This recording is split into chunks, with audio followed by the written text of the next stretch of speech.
A very good morning to all of you students. Let us proceed our chapter water. So yesterday we just went to know that we can get water from different sources like rivers, ponds, lake and sea. You can see that these are the different types of the water bodies present on the earth. Is it? Now we came to know that the water you get at your home by the supply water also mainly got from these type of any sources. These may include wells also, and these may include boring also. So how does this amount of water just come to the earth? How does these different types of the sources get water continuously?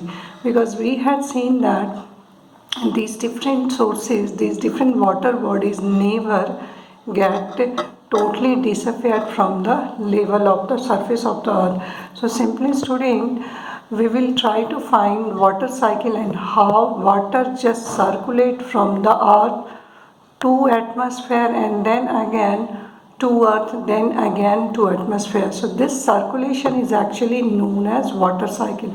So what will be the definition of water cycle? The circulation of water from earth to from the different water bodies of the earth to atmosphere and then again to different water bodies is known as water cycle. Let me repeat it again. The circulation of the water from earth to atmosphere and then again to earth is known as water cycle, is it? So what are the factors involving is this water cycle? These factors are source of energy, that is sun, then clouds, then trees, then different water bodies, pond, river, sea, lake, etc. Got it? So these are the different components of the water cycle. So how this happens? Let me explain. You find different water bodies are having water, and yesterday we came to know that we generally know that the earth is having 72% of its surface covered with water and rest is land. So when sun rays fall to the earth, this gives it heat to these water bodies, and due to temperature these water get evaporated. That means the first process occur in water cycle is evaporation. What do you mean by evaporation? The changing of water to water vapor by heating is known as evaporation. So now water has been converted into water vapor. Got it? Now this water vapor is rising up. It becomes lighter and it is rising up and it goes to the atmosphere, and this forms clouds.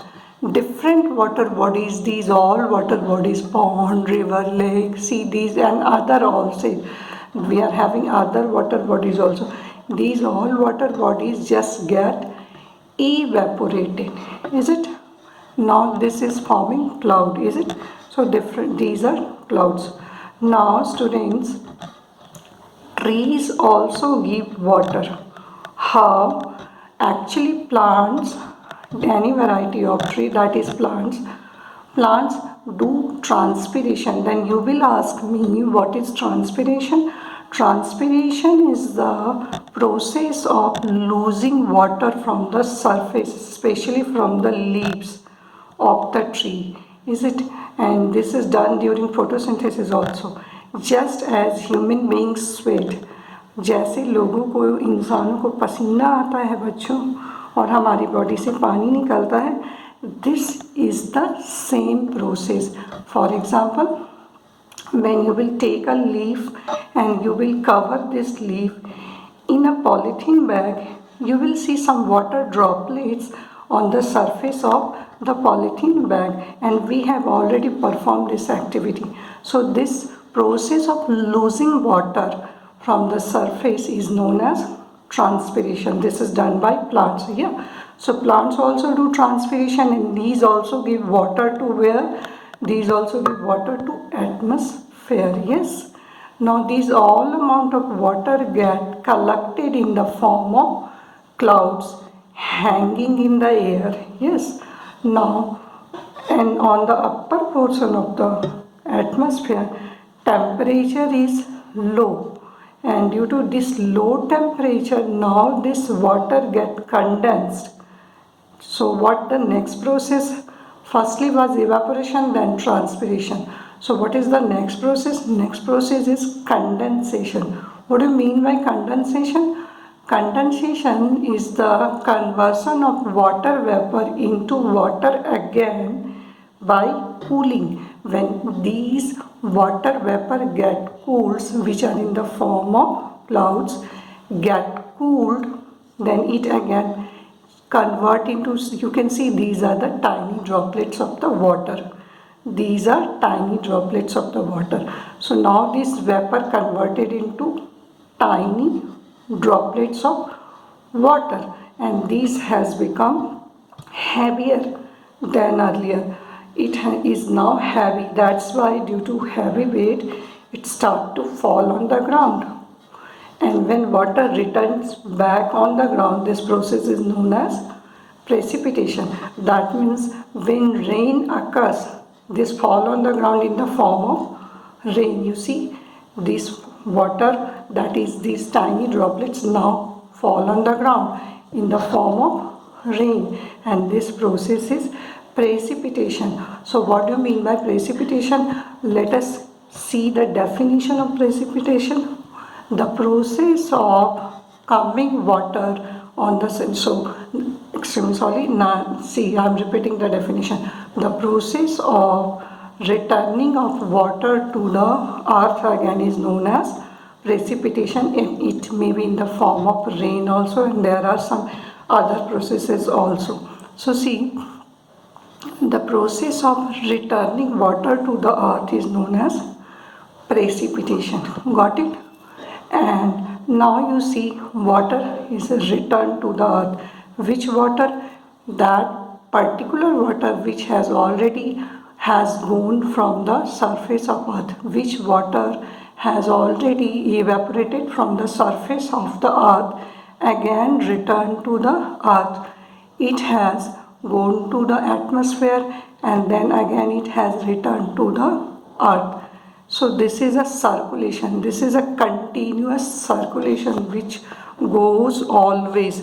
The process of evaporation, condensation, precipitation, transpiration occur always, every day, whether this is sunny day or not. If there is no sun, then also there is process of evaporation, but the rate of evaporation is will be lower those days. Got it?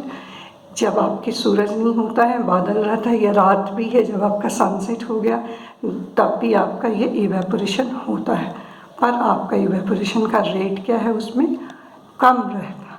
ठीक है, धीरे धीरे होता है. For example, how I am telling you, when you wipe your floor, जब आप अपने घर पे पोछा लगाते हो, then you see after some time your floor just get dried. It means the water get evaporated.